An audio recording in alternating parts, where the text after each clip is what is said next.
अस्सलाम वालेकुम, नमस्कार, सत श्री अकाल एंड गुड इवनिंग। मैं हूं आरज़ू काज़मी और आप देख रहे हैं पॉइंट ऑफ व्यू। हमें जी जॉइन किया है आप सबके जाने-पहचाने सुमित पीर जी ने, बहुत शुक्रिया सर कि आज आप आए, thank you so much. Thank you Arzoo ma'am, thanks for the invitation. और सर सबसे पहले हम टॉपिक की तरफ चलें उससे भी पहले हम सब जो हमें लोग देख रहे हैं, उनसे चाहे वो किसी भी कंट्री से देख रहे हो, उन सबको हम कहेंगे कि थोड़ी एहतियात करें क्योंकि आजकल गले बहुत खराब हो रहे हैं और ये कोविड का कोई छोटा भाई आया हुआ है और जिसमें मेरा भी गला खराब है और आई थिंक सुमित जी का भी गला खराब है और कई जी लोग ये शिकायत कर रहे हैं। क्या कहेंगे आप? आरजू जी, ये जो इधर उधर पड़ा है H3N2 नाम का वेरिएंट है, हुँ, कोविड तो नहीं है पर उससे मिलता जुलता। और ये मैं डॉक्टर्स वगैरह से भी आज बात कर रहा था, कुछ कह रहे 8 से 12 दिन करीब लगते हैं ठीक होने में, और इसका गला खराब होता पैरास्टामॉल है उसे ठीक हो रहा, गरारे वरारे ये सब। पर आज मैं हर दूसरे आदमी का हमारे आसपास भी जो देख रहा हूँ मैं, गला खराब है। मेरे जितने रिलेटिव्स बाहर रहते हैं आउट ऑफ इंडिया, तो घर में से कोई अगर 4 लोग की फैमिली है, 2 लोग का तो गला खराब ही चल रहा है। तो ये कोई हुँ, नई चीज़ है, पर अब तक जो रिपोर्ट आई है इससे कोई घबराने की बात नहीं है। ये ठीक हो रहा है तो कोविड की तरह कोई कॉम्प्लिकेटेड नहीं होता ये, बट हाँ दिक्कत बहुत देता है। मतलब एक हुँ। बड़ा वायरल कह सकते हैं इसको। यूजुअली वायरल तो 3-5 दिन में शुरू ठीक होता था, ये कह रहे 8 से 12 दिन इसका एवरेज है। अब देखिए क्या होता है, और बड़ा तंग बहुत करता है बस। बिल्कुल ऐसे ही सर क्योंकि हम भी शोज़ करते हैं, बहुत बोलना पड़ता है तो उसमें बड़ी मुश्किल आ रही होती है। लेकिन अगर हम बात करें कि अभी एससीओ की मीटिंग में आप जानते हैं कि एनएसएस जो उनको आना है, बात करनी है, पाकिस्तान से भी लोग आएँगे। अब ये नहीं पता कि कौन जा रहा है क्योंकि इस वक़्त कोई इस पोस्ट के ऊपर है नहीं। क्या कहेंगे आप पे कुछ बात होती दिखाई दे रही है या कोल्ड शोल्डर देंगे एक-दूसरे को? देखिए आरज़ू जी, आपने बिल्कुल सही फरमाया, क्योंकि पाकिस्तान का तो एनएसए है नहीं और चाइना के एनएसए आ रहे हैं मीटिंग के लिए। फिर एक फॉरेन मिनिस्टर्स की मीटिंग भी होगी मई में गोवा में, और अभी 2-3 मीटिंग्स ये लाइन में है। और फॉरेन मिनिस्टर्स की मीटिंग का तो ना आपके यहाँ से कोई कंफर्मेशन आया है जरदारी साहब का या मिस खार का, are they coming, they are not coming. आपके पहली बात तो एनएसए साहब नहीं है कोई, एनएसए है भी तो अब सुनने में यह है कि आपकी मिलिट्री से कोई आएगा। अब ये हुँ, एस्टेब्लिशमेंट वालों से काम कराना, तो एनआईसी की जरूरत क्या है। तो कह रहे मिलिट्री से को, अब ये भी नहीं पता आएंगे या वर्चुअली आएंगे, ये हमें नहीं पता। वो आ रहे हैं तो हुँ, मतलब उम्मीद ये है, अंदेशा ये लगाया जा रहा है कि चाइना और पाकिस्तान के एनएसए या जो भी रिप्रेजेंट, चाइना का तो खैर प्रॉपर एनएसए, जो इसके एनएसए है वो वर्चुअली आएंगे। अब जो मुझे लग रहा है, देखिए एससीओ एक इम्पोर्टेंट फोरम बनता जा रहा है। अगर मैं आज आपको इवन थोड़ा-सा डाइवर्ट होता हूँ, अगर मैं आज ब्रिक्स की बात करूँ, BRICS is more powerful than G seven आज की डेट में। क्योंकि जी7 एक इन्फॉर्मल फोरम है, जी7 एक फॉर्मल फोरम नहीं है। और आप किसी भी फोरम की बात करें, अगर उसमें इंडिया और चाइना ना हो, राइट? वर्ल्ड की टॉप 2 मोस्ट इकोनॉमियाँ ना हो, तो वो फोरम तो जी7 का तो मुझे समझ नहीं आता फिर क्या है, मसला है। बट ठीक है, वो जी7 भी अपनी जगह पर, बट ब्रिक्स एक जगह ले रहा है। एससीओ एक इम्पोर्टेंट फोरम है और एससीओ भी एक अच्छा खासा जगह ले रहा है। People are interested in joining SCO. और इसमें एनएसएस की मीटिंग में 2 स्कूल्स ऑफ थॉट है। पहली बात तो ये कि जैसे आपने लास्ट टाइम देखा होगा कि एक ताशकंद में मीटिंग हुई थी साउथ ईस्ट एशिया के एनएसएस की। उसमें अजीत डोभाल साहब गए थे हमारे, और वो पहले यूएस होके आए थे, और यूएस में भी उन्होंने अपना जो भी उनको बातचीत वगैरह करनी थी, कॉन्फ्रेंस लेना था, ले लिया। आपने देखा उसमें पाकिस्तान के एनएसए नहीं पहुंचे। उन्होंने कहा नहीं जी, ये भारत ने मीटिंग कराई, हम तो जाएंगे नहीं। पर तब मैंने बोला था Pakistan miss the opportunity, because Afghanistan पे बात हुई है और पुतिन साहब खुद मिले थे अजीत डोभाल साहब से, जो यूजुअली होता नहीं है। बट उसमें क्या देखा हमने, Pakistan miss the bus. Afghanistan की बात हो रही है, अफगानिस्तान पे स्ट्रेटजीज बन रही है, अफगानिस्तान को कैसे हैंडल करना है, कैसे डील करना है, पर पाकिस्तान उसमें है ही नहीं। जो आपकी स्ट्रेटेजिक डेप्थ थी सो कॉल्ड अफगानिस्तान में, वो है ही नहीं। और जो आपकी फॉरेन पॉलिसी कश्मीर से कंधार तक अटकी थी, उसमें से कंधार निकल गई, कश्मीर तो था ही नहीं खैर। तो अब मुझे नहीं लगता, मुझे लगता कि पाकिस्तान शायद उससे सबक ले चुका है। ये जो थॉट चलता है कि इंडिया करा रहा है, इंडिया ने ये करा दिया। अभी एक वैसे कॉन्फ्रेंस भी हुई थी एक मिलिट्री मेडिकल साइंसेस पे, पाकिस्तान ने उसको स्किप कर लिया। और अब ये जो धारणा है कि भाई इंडिया करा रहा है, इंडिया ये ने ये कराया, हमें नहीं जाना चाहिए, हमें वो नहीं जाना चाहिए। पर जो अफगानिस्तान के परिप्रेक्ष्य में आपके साथ हुआ, you really miss the bus. तो मुझे नहीं लगता आपकी बार वो स्ट्रेटजी होगी। मुझे लगता वो आएंगे और बैठेंगे। अब कितना क्या होगा आरजू जी, ये कहना तो मुश्किल है। But I think Pakistan will send somebody, because Pakistan is increasingly realising अगर हम किसी को भेजेंगे नहीं, दुनिया मेरे लिए रुक नहीं रही। मैं गेम से बाहर जा रहा हूँ। अब अफगानिस्तान से बाहर गया, आप एससीओ से बाहर जाना नहीं चाहेंगे, और ये चाइना भी नहीं चाहेगा कि आप एससीओ से बाहर जाए। तो मेरा जो आइडिया है, जो मेरा अपना पर्सनल आकलन है, Pakistan will be sending somebody for this. But अब वो कितना प्रोडक्टिव होगा नहीं होगा मुझे नहीं पता, बट इम्पोर्टेंट तो ये है आरजू जी, अभी आपके फॉरेन मिनिस्ट्री से बिलावल भुट्टो और मिस खार को जो इनविटेशन गया है हमारी तरफ से, जो मई में गोवा में हो रही मेरे ख्याल से, उसके बारे में भी उन्होंने कुछ बताया नहीं अभी। आ रहे देखिए, अगर आएंगे तो एजेंडाज भी बताएं, वो सेट होते हैं, काफी चीजें होती है, फिर शेरपास बात करते हैं, काफी चीजें होती है। बट अगर ये आपका जो लास्ट मिनट तक है, आएंगे नहीं आएंगे, जैसे आपके चीफ जस्टिस साहब थे, उन्होंने बोला जी मैं आऊंगा, फिर बोला मैं वर्चुअली आऊंगा, फिर मुझे बाद में पता लगा वो वर्चुअली भी नहीं आए, इतने बड़े बिजी हो गए। तो ये जो 19-20 का खेल होता है ना, कि हाँ आएंगे नहीं आएंगे, वर्चुअली आएंगे, तो इसमें एजेंडा सेट नहीं हो पाता, क्योंकि जो शेरपास होते हैं, जैसे हमारे अमिताभ कांत साहब है, बड़े काबिल अफसर है, आईएएस अफसर है, तो अगर आप आ रहे हो तो कुछ एजेंडा में कुछ ऐसे पॉइंट्स डाल लेंगे, आपके जो शेरपा होंगे, मतलब जैसे G20 में शेरपास होते हैं, राइट, तो एससीओ में शेरपास का कॉन्सेप्ट नहीं है। तो मतलब मेरे कहने का मतलब ये है कि जब हम एससीओ के लिए बिलावल भुट्टो को इनवाइट करते हैं या करते हैं, तो उसी तरह से एक मैकेनिज्म होता है, यहाँ शेरपास तो नहीं होता एससीओ में, बट एक मैकेनिज्म होता है कि भाई क्या एजेंडा होगा, क्या क्या चीजें डिस्कस होंगी, क्या किस किस चीज पे बात होगी, किस किस चीज पे बात नहीं होगी। जैसे G20 में शेरपास कोऑर्डिनेट और एक कंबाइंड एजेंडा बनता है, अगर वो 8 घंटे के लिए 5 घंटे के लिए मिलते हैं, एजेंडास पूरे तय होते हैं, आप अपनी बात रखते हो, हम अपनी बात रखते हैं, कोशिश ये होती है एक ज्वाइंट कम्युनिके आ जाए, एक ज्वाइंट स्टेटमेंट आ जाए। बट ये जो पाकिस्तान ना हाँ ना कभी यस कभी नो, वो 50-50 बोलता है, तो वो एजेंडा सेट ही नहीं हो पाता। अब मेरे कहने का यहाँ मतलब जो मैं समझाना चाहता हूँ वो ये है कि अगर आप कोई कंफर्म चीज बोलेंगे नहीं तो एजेंडा सेट नहीं होगा। एजेंडा सेट बिल्कुल। नहीं होगा तो आप आएंगे, चाय पी के निकल जाएंगे, और वर्चुअली आ गए तो चाय भी नहीं खाए, फिर चाय भी अपनी पियेंगे। तो अब कहीं ना कहीं ये आपकी मंशा को दर्शाता है, ये दर्शाता आपका इंटेंशन क्या है। अगर आपका इंटेंशन प्रोडक्टिव, और एससीओ मैं मानता हूँ एक अच्छी फोरम है, पावरफुल फोरम हो गई अब दुनिया में, तो आपको अपने एजेंडा, अपने इनिशिएटिव्स लेके अपफ्रंट होना चाहिए, आपको अपनी पार्टिसिपेशन कंफर्म करनी चाहिए, और जो प्रॉपर चैनल्स हो उसके थ्रू अपने जो पॉइंट्स हैं, कंसर्न्स हैं, या जो भी आप चीजें डिस्कशन के एजेंडा में लाना चाहते हैं वो देनी चाहिए। पर आपके केस में तो लास्ट मिनट तक ही नहीं आएंगे। तो जो आपका सवाल था कि आपको लगता कुछ होगा, देखिए अगर ये सेरेमोनियल मीटिंग है जिसमें मतलब बस एक मतलब वो कहते हैं ना हाजिरी लगानी है, तो हाजिरी लगाने वाली मीटिंग में तो आरजू जी कुछ होता नहीं, बस हाँ आ जाते, चाय पानी हो जाता, बस और कुछ नहीं होता।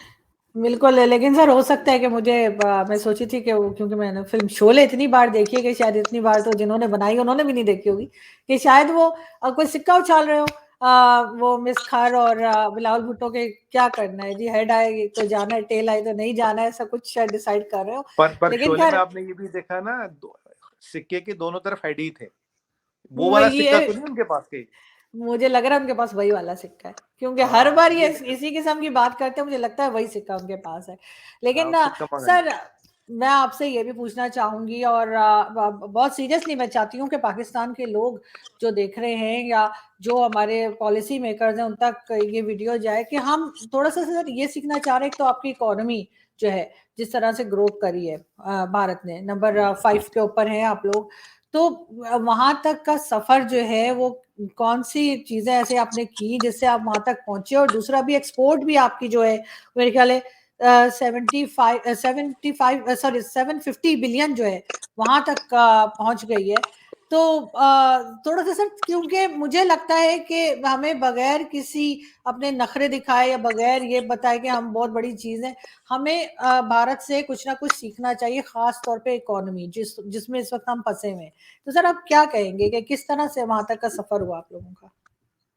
देखिए आरजू जी, ये जो सफर हुआ ये बड़ा लंबा सफर है, ये करीब आप पिछले 20-30 साल की मेहनत है, और खासकर लास्ट 9 सालों में मोदी जी के नेतृत्व के अंदर बहुत बड़ी चेंज है, ये एक ट्रांसफॉर्मेशनल चेंज है। अगर आप जीडीपी देखें, करीब करीब डबल हो गया, आप फॉरेन एक्सचेंज रिजर्व देखे, आप मिलिट्री का इंडिजिनाइजेशन देखे, आप स्पेस को देखे, रिटेल को देखे, फाइनेंस को देखे, हर सेक्टर डबल हुआ है।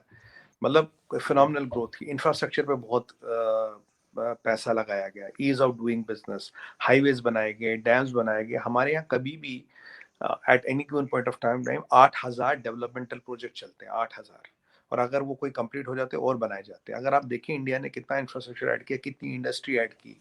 अब सबसे ज्यादा पेटेंट अभी जो फाइल हो रहे हैं वो भी इंडिया से हो रहे हैं। अभी इंडिया का 5G रोल आउट जो है वो अगर आप अमेरिकन कंपनीज की सीईओ की बात से, it is much faster happening than the even the American 5G roll out. 6G में हमने 600 से ज्यादा पेटेंट्स ले लिए। तो मतलब 6G की भी हम पूरी तैयारी कर रहे हैं। और अभी जो आपने बड़ा अच्छा विषय छेड़ा है, अभी पीयूष गोयल जी का, मतलब आपकी नजर बड़ी दूर तक रहती है। पीयूष गोयल साहब का भी 1 घंटे पहले ट्वीट आया कि उन्होंने बोला था, हमारे कॉमर्स मिनिस्टर है, बड़े सीनियर लीडर है, उन्होंने बोला था कि भाई ये मेरे नेशनल टीवी पे बोल चुका था, this year our exports will cost $750 billion, $750 billion हम क्रॉस करेंगे। हमारा फाइनेंशियल ईयर खत्म होता मार्च 31 को। अभी 1-2 दिन बचे हैं साल खत्म होने में, पर आज 1 घंटे पहले गोयल साहब का ट्वीट आया कि वी हैव क्रॉस कर चुके हैं। ये क्रॉस करते हम टॉप 5 एक्सपोर्टिंग इकोनॉमीज में आएंगे। और आरजू जी, कहानी और आगे है। कहानी ये है कि हमारा अभी जो लॉजिस्टिक कॉस्ट है, ये करीब 11-12% आता है, राइट? जो जर्मनी का लॉजिस्टिक कॉस्ट है, इस दुनिया में सबसे कम है, ये करीब 4-4.5% आता है। हम ऑपरेशन गति शक्ति, जो प्रधानमंत्री जी का ब्रेन चाइल्ड है, उसको इम्प्लीमेंट करें। इसमें फ्रेट कॉरिडोर्स, ट्रांसपोर्ट के लिए corridors, cold storages, complete focus on speed and time, गति शक्ति। फिर भारतमाला, सागरमाला प्रोजेक्ट्स है। अब जब गति शक्ति ऑपरेशनल हो जाएगा, इसमें 125 करीब टर्मिनल बनेंगे, पूरे 175 टर्मिनल बनेंगे पूरे देश में। जो अभी प्लान है उसका आगे बढ़े हुए। फिर आपने देखा वंदे भारत ट्रेन, हमने बात की, वो आ रही। फिर हमने कई सारी चीजें देखा। और अब ये बजट देखेंगे तो सबसे बड़ा इंफ्रास्ट्रक्चर पुश अब की बार के बजट में था, इंफ्रास्ट्रक्चर। अब गति शक्ति की मैं आपको बात बताऊं तो लोगों को पता है, कह रहे हैं अरे गति शक्ति से क्या होगा, जल्दी आ जाएगा। जो हमारा ट्रांसपोर्ट कॉस्ट है, this will reach to 5.5 to 6%, मैं 5.5% ले लेता हूँ। कहा 11-12% से 5.5%, तो एवरी इंडियन बिजनेस और will be viable by 7 to 8%। और जो टाइम होगा वो कम होगा। भारतमाला, सागरमाला प्रोजेक्ट्स, हम कई सारे सैकड़ों पोर्ट बना रहे हैं। पोर्ट्स की डेवलपमेंट हो रही, पोर्ट्स में ऑटोमेशन हो रहा, पोर्ट्स में ऑटोमेशन क्रेन्स हो रही है। हमने एक टाइम लिया कि इतने टाइम में हमें अपने, अगर कोई शिप आएगा, इतने टाइम में हमें उसको खाली करना है, right? Best of best technology लगा रहे हैं, 8,000 डेवलपमेंट प्रोजेक्ट चला रहे हैं, पेटेंट्स फाइल कर रहे हैं। तो ये एक ओवरऑल डेवलपमेंट हो रही है।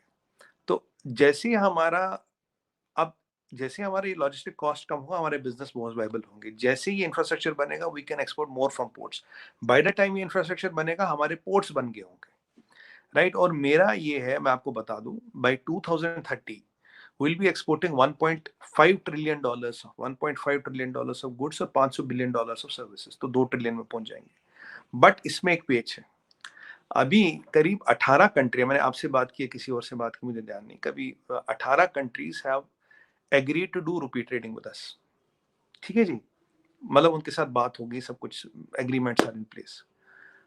72 कंट्रीज हैव एक्सप्रेस इंटरेस्ट। 72 ये 18 मिला के, मतलब अगर मैं 72 की बात करूं आरजू जी, तो मतलब आधी दुनिया हो गई। अगर अब होगा क्या, देखिए, अब मान लीजिए रशिया से हम तेल ले रहे, उसने हमसे रुपया ले लिया, इंडिया रुपया। अब इंडियन रुपये से वो अमेरिका में सामान तो खरीद नहीं सकता, ना फ्रांस में, ना जर्मनी से। कहां से खरीद सकता है? इंडिया से। और जो हम सामान देंगे, सर्विस देंगे, वो एक्सपोर्ट होगा। अगर ये चीज हो जाती है, तो मेरा अंदाजा है बाय 2030 और 32 और 35 विल एक्सीड चाइनाज एक्सपोर्ट्स।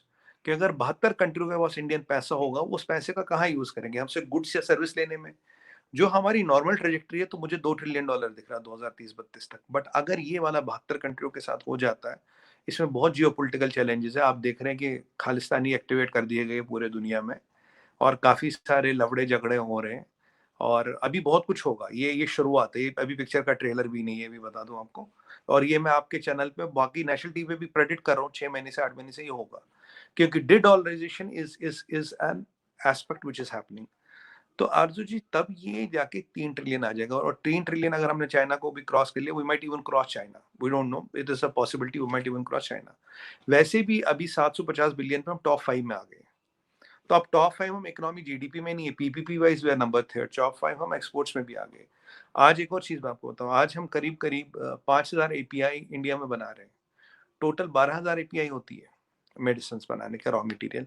अगर, और हमारा प्लान है कि 2023 तक के एंड तक हमें चाइना से कोई एपीआई नहीं चाहिए होगी। और आरजू जी, प्लान ये है कि हमें करीब 8,000 एपीआई बनानी है। अगर 8,000 एपीआई हम यहाँ बना लेते, साल 2 साल और पकड़िए, तो अभी हम by volume we are the third biggest manufacturer of drugs in the world, third biggest. अगर ये 8,000 एपीआई यहाँ आ गई तो हम टॉप 1 या 2 भी बन सकते हैं। अगर आप डिफेंस का इंडिजिनाइजेशन देखिए, हमने सारा डिफेंस का लगभग हम इंडिजिनाइजेशन कर रहे हैं, एयरक्राफ्ट कैरियर बना रहे हैं, टेक्नोलॉजी बना रहे हैं। तो ये जो हमारे प्रधानमंत्री जी हैं, इनका एक बड़ा विजन है। मैंने आपको पहले ही बताया, ये हमेशा 50 साल की सोचते हैं, he never thinks of today. तो वो जो विजन है वो पर्कुलेट हो रहा, पॉलिसी फॉर्मेशन में वो पर्कुलेट हो रहा, गवर्नमेंट बॉडीज में वो पर्कुलेट हो रहा कि आगे इंडिया को कहाँ चलाना है। प्रधानमंत्री जी मोदी जी का ये मानना है कि आज क्या चाहिए इंपॉर्टेंट नहीं है, 50 साल बाद क्या चाहिए वो लिया। एक अश्विनी वैष्णव जी हमारे रेल मंत्री हैं, उनका एक मैंने इंटरव्यू देखा था, तो उसमें उन्होंने बड़ा अच्छी बात बोली। बोले एक बार कहीं ट्रेन का टर्मिनल वगैरह बन रहा था, तो हमने प्रेजेंटेशन दी, और प्रेजेंटेशन के देनी पड़ती है उनको, ये नहीं कि हाँ साहब सब ठीक है। कह रहा, उन्होंने बोला ठीक है। कह रहा रात को बड़ी देर रात 12-1 बजे या कुछ फोन आया उनका, कहते ये ठीक है जो आपका मॉडल है, पर ये अभी ठीक है, मेरे को वो मॉडल दिखाओ जो 50 साल बाद भी ठीक हो। रेलवे स्टेशन को एक एंटरटेनमेंट जोन बनाओ, मतलब 2 साइड है ना रेलवे की, यहाँ से रेलवे, यहाँ से शहर आ सके, क्योंकि रेलवे स्टेशन शहर के बीचों बीच होता है। इसमें पिक्चर हॉल हो, इसमें सिनेमा हो, इसमें मल्टीप्लेक्स हो। और हमारे यहाँ करीब 8-8,500 रेलवे स्टेशन है, और Indian railway is one of the richest company, सबसे ज्यादा लैंड बैंक्स उनके पास है। तो इस एसेट को लेके तुम कैसे इसको मोनेटाइज करो, इस एसेट को लेके रेलवे को केवल पैसेंजर चढ़ने उतारने का साधन न बना के entertainment zone, commercial office, hotel, इसमें 15 इकोनॉमिक एक्टिविटियां कैसे बिल्ड कर सकते हो, कैसे ट्रैक्शन बना सकते हो, और ऐसा मॉडल बनाओ जो 50 साल बाद भी वायबल हो। आज की जरूरत ये वाला मॉडल आपका ठीक है, पर मुझे 50 साल बाद भी जो चले वो चीज बनाओ। जो आज डेवलपमेंट हो रही है, मतलब अब टाइम नहीं है शो पे मेरे पास, तो मैं जो आज डेवलपमेंट हो रही है, जो हम ड्रिप इरिगेशन प्रोजेक्ट दुनिया का सबसे बड़ा बना रहे हैं, डैम्स बना रहे हैं, हम रेलवे लाइन बना रहे हैं, डेडिकेटेड फ्रेट कॉरिडोर्स बना रहे हैं। और आरजू जी एक चीज मैं आपको आज प्रेडिक्ट करूं, बहुत जल्दी आप एक ट्रेंड देखेंगे, अगर ड्रिप इरिगेशन प्रोजेक्ट है तो इंडिया का सबसे बड़ा होगा। अगर जो पंपिंग स्टेशन है, एक मतलब जो पंपिंग स्टेशन जो यूज किया जाता है वो हम सबसे बड़ा बना रहे हैं, वाटर और सीवेज ट्रीटमेंट प्लांट हम सबसे बड़ा दुनिया में बना रहे हैं। तो अब उसमें कहीं ना कहीं हमारा माइंडसेट घुस गया है कि दुनिया में बनाना नहीं है, बट एक लेवल पे बनाना है, कहीं भी नंबर 1 2 3 4 5 में आना है, टॉप 5 में या टॉप 3 में आना है। ये मानसिकता हो गई है, ये चेंज ऑफ स्ट्रैटेजी हो गई है, ये विजन आया है लीडरशिप से। और फिर जो हमारे लोग हैं बहुत कर्मठ है, काम करने वाले हैं, और हमारे लोग, हमारे इंस्टीट्यूशंस मिलके अच्छा कर रहे हैं। हमारे स्टार्टअप्स का इकोसिस्टम बड़ा है, स्टार्टअप्स ने अपना अपना कंट्रीब्यूशन दिया। हमारे यहाँ एंटरप्रेन्योरशिप बहुत है, यूनिटरी एंटरप्रेन्योरशिप बहुत है। और मैं लेकिन आपको सर बताऊं, जी जी मैं आपको बताऊं, नहीं जैसे जेएंडके की बात करूं, छोटा सा एक इम्पोर्टेंट है जी यहाँ पे। जेएंडके में एक बात देखी गई कि जेएंडके में करीब जो ज्यादा डिपेंडेंसी लोगों की, खासकर श्रीनगर वैली में, वो थी गवर्नमेंट जॉब पे या ट्रेडिंग वेडिंग पे। अब वहां पे जो फीमेल पार्टिसिपेशन था वो कम था, तो इस चीज को आइडेंटिफाई किया गया मनोज सिन्हा जी द्वारा, और सेंटर से बात हुई, बीजेपी से। अब क्या किया गया, करीब 75,000 हमारी जो माताएं बहनें हैं, 75,000 लेडीज को आइडेंटिफाई किया गया, और उन्हें करीब 970 या 72 करोड़ का लोन मिल भी चुका है फॉर स्टार्टिंग स्मॉल बिजनेस। तो उससे क्या होगा, उनकी डिपेंडेंस नौकरी पे हट जाएगी, बिजनेस, और जो वुमेन का एम्पावरमेंट है वो आ जाएगा। अभी हमारे यहाँ करीब 30-32%, कोई 27 कहता, कोई 32 कहता है, 27 से 32% का एक एवरेज भी लेंगे, 29% करीब women folk are into economy. और इसको हमें 60-70% पे लाना, 60% पे, 50-60-70% पे लाने का प्लान है। तो इन सब चीजों पे एक साथ काम हो रहा है। ये जो आपको इम्पैक्ट दिख रहा है, इन सब चीजों का इम्पैक्ट दे रहा है। कोई ऐसी चीज नहीं, कोई जादू की छड़ी नहीं है, मतलब कोई जादूगर अपनी टोपी में से खरगोश नहीं निकाल रहा।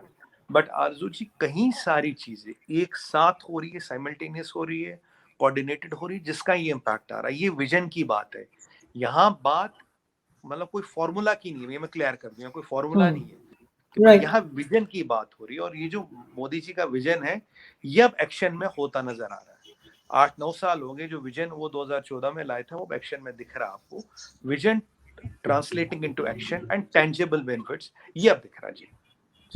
बिल्कुल ठीक। लेकिन सर लास्ट में मैं ये आपसे जरूर पूछना चाहूंगी कि जब इस किस्म की प्रोग्रेस हो रही होती है, डिफरेंट फील्ड्स में काम हो रहा होता है कंट्री में, तो बीच में कभी राहुल गांधी का कोई सीन आ जाता है, कभी आपके यहाँ वो खालिस्तान का हंगामा मच जाता है। ये चीजें जो हैं, ये कितना नुकसान पहुंचाती है, कितना डैमेज करती हैं कंट्री की प्रोग्रेस को, आपके ख्याल से?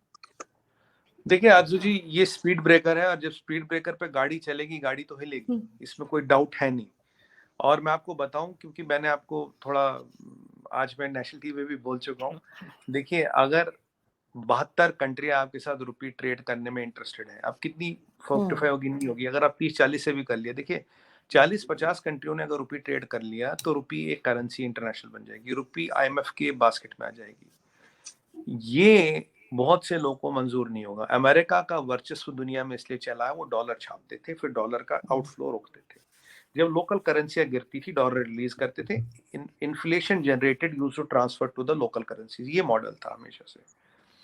अगर डॉलर की डिमांड कम होती है, जिसे हम डिडॉलराइजेशन कहते हैं, विच हैज ऑलरेडी स्टार्टेड, और एक अल्टरनेट करेंसी आ जाती है, तो बहुत बड़ी कंट्री का वर्चस्व हिल जाएगा, lot of things will shake. और आप जियो पॉलिटिक्स में इतना बड़ा चेंज लाना चाहोगे, तो आपको क्या लगता है, आप पे इम्प्लीकेशन नहीं आएगा? आप पे इम्प्लीकेशन आएगा। यहाँ मैं दूर की बात नहीं करता, अगर आप चाइना की देखें, चाइना मोदी को लेक्सिकॉन कहता है, इमॉर्टल कहता है, चाइनीज लोकल लोग कहते हैं कि एज पर चाइनीज माइथोलॉजी ऐसा बंदा 1000 साल में एक बार आता जो ह्यूमैनिटी को बदलता है। ये चाइना के नॉर्मल लोग, अरे आपको आर्टिकल मिल जाएंगे कहीं सारी जगह, आप डालेंगे तो मैं नहीं तो मैं भेज दूंगा, हमारे यहाँ भी आया था, आपने भी पढ़ा होगा, मैं आई एम वेरी श्योर। तो ये चाइना के कॉमन लोगों की भावना है। तो अब आप देखिए, आगे जो ब्रिक्स का बैंक है, ब्रिक्स का जो डेवलपमेंट बैंक है, वो इतना बड़ा हो गया that can today give challenges to the Asian Development Bank. Alternate dispensations बन रहे हैं, ऑल्टरनेट चीजें बन रही है। तो जब ये चीजें बनेंगी तो इसका इम्प्लीकेशन और बैकलैश आएगा, चाहे वो खालिस्तानियों के माध्यम से आए, चाहे वो राहुल गांधी जी के माध्यम से आए, चाहे वो किसी अमेरिकन कांग्रेसमैन का आएगा, स्टेट डिपार्टमेंट का स्टेटमेंट आएगा, कहीं ना कहीं कुछ ना कुछ आएगा, because you are trying to change the world order. जब आप वर्ल्ड ऑर्डर को चेंज करने की कोशिश करते हो, जब आप ह्यूमैनिटी की बात करते हो, जब आप 90% दुनिया की बात करते हो ग्लोबल साउथ में, तो लोग आपसे खफा होंगे, आपसे नाराज होंगे, आपको रोकने की हर कोशिश की जाएगी। और अगर बहुत बड़ा खड्डा है, स्पीड ब्रेकर आए, तो गाड़ी की, जैसे कहते हैं ना, शॉकर भी टूट सकता है, कमानी भी खराब हो सकती है, तो ऐसा नहीं है। तो अब आप देखिए, मैं आपको एक पैटर्न बताता हूँ। रात को लंदन में प्रोटेस्ट, उसी अगले दिन सैन फ्रांसिस्को में, 2 दिन बाद वॉशिंगटन में, ऑस्ट्रेलिया में, कनाडा में, यूके में, ये आपको पैटर्न नहीं दिख रहा? बिल्कुल पैटर्न दिख रहा है। और अब हमने यूके की एम्बेसी की थोड़ी सिक्योरिटी के हटा दी, अब उन्होंने स्कॉटलैंड डिप्लॉय कर दिया, पहले क्यों नहीं किया? जब एक 20 लोग आके हमारी एम्बेसी और हमारे तिरंगे का अपमान कर रहे थे, स्कॉटलैंड यार्ड कहाँ था? सैन फ्रांसिस्को में कैसे होने दिया? तो मतलब ये चीजें आप आइसोलेशन में ना देखें। अमेरिका की इतनी औकात है कि पाकिस्तान में घुस के ओसामा बिन लादेन को अबोटाबाद से निकाल के मार देते हैं, पर एक जमीन का टुकड़ा है सैन फ्रांसिस्को में, जो भारत का दूतावास है, भारत की एम्बेसी है, आप उसको प्रोटेक्ट नहीं कर पा रहे हो। ये बात, गला खराब है तब भी मेरे हलक में नहीं होता, तब भी ये बात मेरे हलक नहीं हो रही। कह रहे हैं लंदन में चिड़िया पर नहीं मार सकती, स्कॉटलैंड यार्ड चाहे तो। स्कॉटलैंड यार्ड कहाँ था? एक्ट क्यों नहीं किया?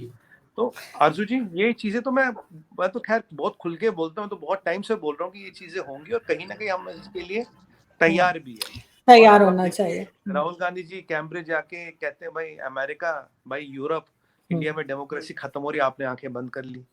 और उसके इम्प्लीकेशन आज सुबह आपको दिख ही गए होंगे, उसका रिपरकशन भी आपको आज सुबह दिख गया होगा। तो कोई चीज आइसोलेशन में नहीं होती आरजू जी, कोई चीज आइसोलेशन में नहीं होती। बिल्कुल ऐसा ही है। और खैर हम तो हमेशा से यही चाहेंगे कि जिस तरीके से आप लोगों ने खास तौर पे इकोनॉमी में आगे बढ़े हैं, तो पाकिस्तान भी कुछ सीखकर और थोड़ा बहुत संभाला ले सके। बहुत शुक्रिया सर कि आज आप आए, आपसे बहुत कुछ सीखने को मिलता है। बहुत शुक्रिया। Thank you. Thank you very much. Thank you sir.